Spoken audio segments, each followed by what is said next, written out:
कन्हैया कुमार जैसे ही कांग्रेस में शामिल हो जाते हैं तो पैरेलल एक चर्चा और खड़ी हो जाती है कि कन्हैया कुमार कांग्रेस में कब तक टिक पाएंगे। तो अलग अलग पर्सपेक्टिव ने, अलग अलग एक्सपर्ट्स ने इस पर अपनी विश्लेषण किया है, तो वो सारे पर्सपेक्टिव मैं आपके सामने रखूंगा ताकि आपका दिमाग भी खुले और आपको भी समझ में आए कि इस पर्सपेक्टिव से बात की जा सकती है। और साथ ही कुछ हमारा जो मीडिया विदेश में गया था तो कुछ उसकी भी चर्चाएं मैं आपसे करूंगा। लास्ट में सिद्धू की बात मैं करूंगा। ठीक है, पहले बात कन्हैया कुमार कर लेते हैं। कितने लोगों को लगता है कन्हैया कुमार का जो डिसीजन कांग्रेस में आने का वो बहुत बेहतर है? कमेंट सेक्शन में मुझे बताइए। साथ ही मैं शुरुआत करूं तो देखिए, जैसे ही कन्हैया कुमार ने कांग्रेस को ज्वाइन किया तो सबसे पहले ट्विटर पर एक सवाल आया कि कांग्रेस में कन्हैया कुमार को लाने के पीछे कौन कौन लोग हो सकते हैं या किसकी वजह से कन्हैया कुमार आए हैं। तो आप अपने स्क्रीन पर देखिए कि सबसे पहला अशोक श्रीवास्तव, आप इनको जानते होंगे, डीडी न्यूज़ में एंकर हैं, पत्रकार हैं और 2 टूक का कार्यक्रम ये करते हैं। तो ये ट्वीट में कहना चाह रहे हैं कि रवीश कुमार एक ऐसे पत्रकार हैं जिसकी वजह से कांग्रेस में कन्हैया कुमार को लाया गया है। और अब कयास लगने शुरू हो गए तो फिर नाम इसमें हार्दिक पटेल का भी आता है क्योंकि वो मौजूद भी थे मंच पर। और साथ ही फिर कहा जाने लगा कि ये सारी कड़ी जो जोड़ी है वो प्रशांत किशोर ने जोड़ी है। और साथ ही ये भी कहा जाने लगा कि बिहार के एमएलए हैं, कांग्रेसी एमएलए हैं जिनका नाम है शकील अहमद, उनकी वजह से कन्हैया कुमार कांग्रेस में शामिल हो पाए हैं। तो आपको क्या लगता है किसकी वजह से कन्हैया कुमार शामिल हुए हैं? ये भी मुझे आप बताएगा नंबर 2 डाल करके। जैसे ही कन्हैया कुमार ने ज्वाइन किया, मनीष तिवारी कांग्रेस के G23 सदस्यों में से एक नेता मनीष तिवारी भी है, उन्होंने भी आड़े हाथ लिया। G23 का मतलब ये है कि कांग्रेस के वो 23 नेता जो कि कांग्रेस के आला कमान से इस समय खुश नहीं है उनके नेतृत्व से और वो चाहते हैं कि चेंजेस होना चाहिए। कपिल सिब्बल भी उसमें शामिल हैं। तो G23 का आप इतिहास जाके देख सकते हैं। तो मनीष तिवारी ने एक ट्वीट किया और कहा कि कांग्रेस ने आखिर कर क्या लिया। कांग्रेस को एक बार ना 1970 की किताब है उसको पढ़ना चाहिए, कम्युनिस्ट इन कांग्रेस। और कांग्रेस में जैसे ही कन्हैया कुमार शामिल हो जाते हैं तो कांग्रेसी पॉलिटिशियंस बहुत नाखुश होते हैं। वो कहते हैं कि वामपंथी कन्हैया को कांग्रेस में लाने की आवश्यकता क्या थी, ये व्यक्ति बेड़ा गर्क कर देगा। अच्छा, यहाँ पर मुझे कन्फ्यूजन ये है कि जब पुण्य प्रसून वाजपेयी साहब थे, उनका जब मैंने ट्वीट पढ़ा तो वो लिखा था कि कांग्रेस को कुल्हाड़ी पसंद है। अब वो संदर्भ कौन सा था और टाइमिंग भी मैं शायद ध्यान नहीं दे पाया क्योंकि सिद्धू ने इस्तीफा ही दिया था अपने प्रदेश अध्यक्ष से और मेरे ख्याल से कन्हैया कुमार ने पार्टी को ज्वाइन किया। तो वो ट्वीट मैंने किस संदर्भ में कब पढ़ा ये मुझे पता नहीं। तो ये बात पत्रकार की तरफ से भी कहा जाने लगा। अब आपके मन में एक सवाल आ सकता है कि कम्युनिस्ट हैं अगर कन्हैया कुमार और उन्होंने कांग्रेस को ज्वाइन कर लिया तो कुछ गलती है। तो देखो, मैं आपको एक बात बताता हूँ। देखो, ये डिबेट में आप लोग मत पड़े। हमने कई सारे ऐसे चुनाव देखे हैं जहाँ पर लेफ्ट ने और कांग्रेस ने मिलकर के सरकारें बनाई हैं, प्रत्यक्ष और अप्रत्यक्ष रूप से। लेकिन एक वरिष्ठ पत्रकार हैं, उन्होंने बोला कि देखो, कन्हैया कुमार को आइडियोलॉजी से कोई मतलब नहीं है। आप उनको कम्युनिस्ट कह रहे हैं, ठीक है, उनकी एक आइडियोलॉजी है और उस पर वो चल रहे हैं, ऐसा आप मत कहिए। कन्हैया कुमार आइडियोलॉजी से ज़्यादा महत्वाकांक्षी ज़्यादा हैं। और कहा जाने लगा कि कन्हैया कुमार को राज्यसभा पहुंचने की बहुत जल्दी है और कन्हैया कुमार का कांग्रेस में ज्वाइन करने का जो फैसला है उसका विचारधारा से कोई लेना देना नहीं है, बल्कि उनको सिर्फ राज्यसभा में पहुंचने की बहुत जल्दी है। कन्हैया कुमार का विचारधारा से कोई लेना देना नहीं है, वो एक महत्वाकांक्षी हैं। अगर वो नहीं होते तो बेगूसराय से वो लोकसभा का चुनाव नहीं लड़ रहे होते। तो कुछ वरिष्ठ पत्रकारों ने इस तरह का विश्लेषण करने की कोशिश की है और बोला कि ठीक है, अगर कांग्रेस में शामिल होकर के अगर राजनीति करना चाह रहे तो वो उनकी मर्जी है, लेकिन अब ये ना कहिए कि विचारधारा की वजह से कांग्रेस के अंदर कन्हैया कुमार आ गए हैं। कन्हैया कुमार को पता था कि सीपीआई की स्थिति बहुत ज्यादा अच्छी नहीं है, इसीलिए बोला पूरे भारत में देखेंगे तो स्थिति ज्यादा खास है नहीं और करियर उन्हें राजनीति में बनाना है। तो कन्हैया कुमार ने सोचा कि उनके पास एक बेहतर विकल्प वो कांग्रेस का है, ज्वाइन कर लीजिए, कोई समस्या नहीं है। तो ये एक विश्लेषण रहा था। लेकिन मैं तकरीबन कल 2.5 घंटे तक देखता रहा, कन्हैया कुमार का भाषण भी मैंने सुना। इनफैक्ट वो जो कॉन्वर्सेशन था, वो जो थी, सारी चीज़ मैंने सुनी थी। तो अंजना ओम कश्यप का मैं शो देख रहा था, हल्ला बोल। तो अंजना ओम कश्यप ने एक पैनलिस्ट थे, वहाँ जेडीयू के भी एक स्पोक्स पर्सन थे, तो उस तरह धज्जियाँ उड़ा रहे थे। बताइए, कन्हैया कुमार बार बार कह रहे हैं कि कांग्रेस को बचाने आया हूँ। अच्छा, वो सारी बातें तो ठीक है, लेकिन जेडीयू को भी थोड़ा सा खतरा महसूस हो रहा है, वो समझाऊंगा आगे। लेकिन अंजना ओम कश्यप ने सबसे पहले सवाल क्या किया था, उन्होंने कहा था कि एक हारा हुआ कन्हैया कुमार क्या कांग्रेस की नैया बचा सकता है? क्या ऐसा संभव है कि कांग्रेस के ये दिन आ गए हैं कि कन्हैया कुमार को पार्टी में लाके अपनी कश्ती को बचाएंगे? तो इस तरह की शब्दावली रही थी, मतलब भाव यही रहे होंगे, सशब्द अगर नहीं कह रहा हूँ तो, लेकिन भाव यही रहे थे। तो सुप्रिया सिंधे ने पूरा भाषण, मतलब पत्रकार रही हैं तो उसी लहजे में उन्होंने जवाब दे दिया। लेकिन यहाँ पर मैं आपको बताना चाहता हूँ कि जिस तरीके से मैं कल देख रहा था कन्हैया कुमार का कि जिस तरह से मुखातिब हो रहे थे प्रेस कॉन्फ्रेंस में पत्रकारों के सवाल के जवाब में, वो छक्के चौके लगा ही रहे थे, मतलब हिट विकेट होने का मतलब था ही नहीं। कई सारे एक्सपर्ट्स ने एक बात बोली है, देखिए कन्हैया कुमार ने जिस तरीके से खुल करके जो बात बोली है उसका मतलब ये हो जाता है कि राहुल गांधी को पीछे ढकेलना, और ये कांग्रेस बिल्कुल भी नहीं चाहेगी।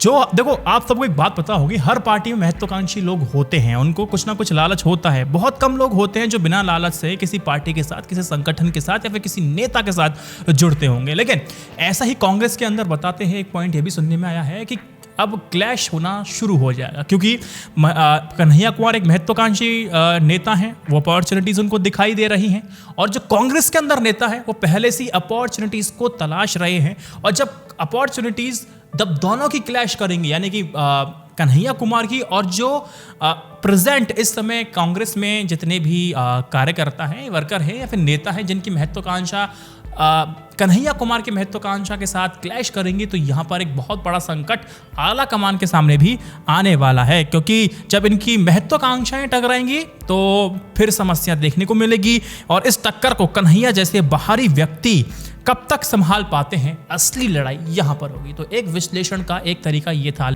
लेकिन यहाँ पर एक बात समझने वाली है कि अलायंस तो कांग्रेस का जेडीयू के साथ तो रहता ही है बिहार में, लेकिन जेडीयू के प्रवक्ता का कन्हैया कुमार को टारगेट करना जिस तरीके से मैं देख रहा था, तो एक बात आप लोग समझ लीजिए कि वो अब एक खतरा बन सकते हैं। किस पर? तेजस्वी यादव पर। पहले आपको इतिहास की तरफ ले चलता हूं। देखो अभी क्या हुआ था लोकसभा चुनाव में, अभी बात चल रही थी कि तेजस्वी यादव की पार्टी से उनको टिकट मिल सकता है कन्हैया कुमार को, लेकिन उनको टिकट उस वक्त नहीं दिया गया। मैंने आपको पहले बताया था कि जो जब तक उनके ऊपर आरोप हैं वो जब तक बाई जज बरी कोर्ट से नहीं हो जाते तब तक वो देशद्रोही का तमगा उनके अंदर रहेगा। लेकिन दूसरी बात ये भी थी कि कद कहीं ज़्यादा बड़ा कन्हैया कुमार का तेजस्वी यादव से आप मान सकते हैं बड़ा था, और तेजस्वी यादव को यही डर था कि कहीं कन्हैया कुमार को हम प्रमोट करेंगे तो कहीं ऐसा ना हो कि फिर हम डिमोट हो जाएं। तो कन्हैया कुमार को प्रमोट ना करने की सबसे बड़ी वजह तेजस्वी यादव की यही थी। लेकिन तेजस्वी यादव को खतरा अब कन्हैया कुमार से साफ तौर पर दिखाई दे रहा है। कांग्रेस अब तक आरजेडी के साथ अलायंस करती आई थी, और अब आने वाले 6 से 7 सालों में अगर हम देखें कन्हैया कुमार के नेतृत्व में अगर फ्री हैंड कन्हैया कुमार को दे दिया जाता है कांग्रेस आला कमान की तरफ से, तो बिहार में स्थिति बदल जाएगी और पूंछ पकड़ने वाली स्थिति नहीं रहेगी।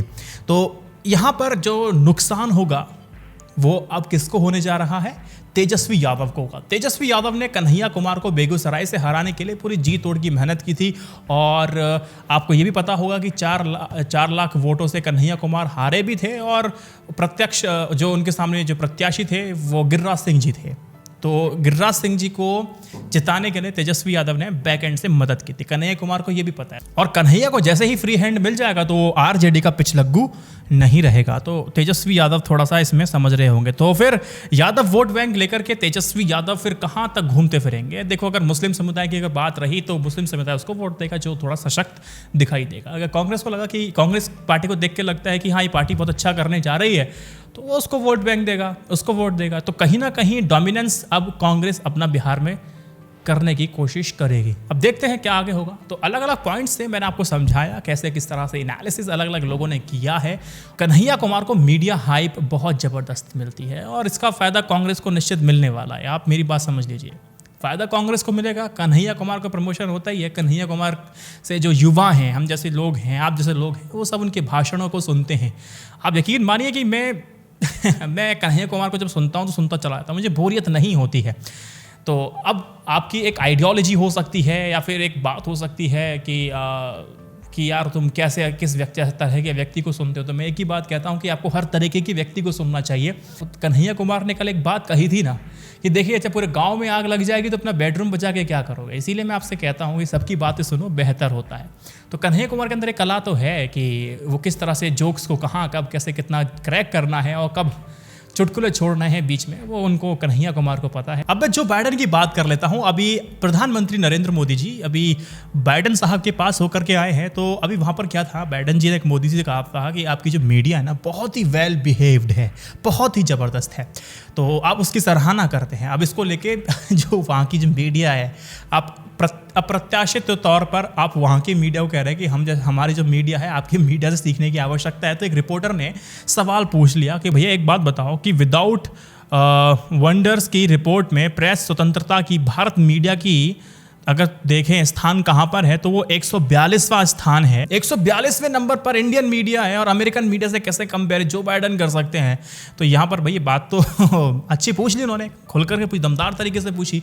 तो यहाँ पर ना व्हाइट हाउस की एक प्रवक्ता हैं, उनका नाम है जेन साकी। उन्होंने बोला कि देखो राष्ट्रपति जो बाइडन ने कहा क्या था और जो वो कह रहे थे, वो उनके कहने का मतलब ये था कि वो शायद कोविड टीकों के बारे में बात करना चाहते थे, कुछ सवाल इसी को लेकर होने चाहिए थे, लेकिन वो सवाल यहाँ थे नहीं। वो शायद जिन मुद्दों पर सवाल देखना चाहते थे वैसे सवाल अमेरिकी मीडिया ने नहीं किए, इसीलिए उन्होंने बोला कि भारतीय मीडिया वेल बिहेव्ड है। देखो इसको कहते हैं बचाना, सो तो उन्होंने बचा लिया। अब देखो बात करते हैं पंजाब में हो क्या भाई। देखो जैसे ही कन्हैया कुमार ज्वाइन करेंगे उससे पहले सिद्धू साहब आए, 6 लगा के चले गए, बोले कि मैं प्रदेश अध्यक्ष से अपना इस्तीफा दे रहा हूँ। भैया कन्हैया कुमार की ज्वाइनिंग थोड़ी छोटी सी पड़ती दिखाई दी, लेकिन फिर भी अच्छी बात यह है कि राहुल ने कांग्रेस में कन्हैया की ज्वाइनिंग को लेकर के डिले नहीं किया और ना ही किसी तरह से इसको कैंसिल किया।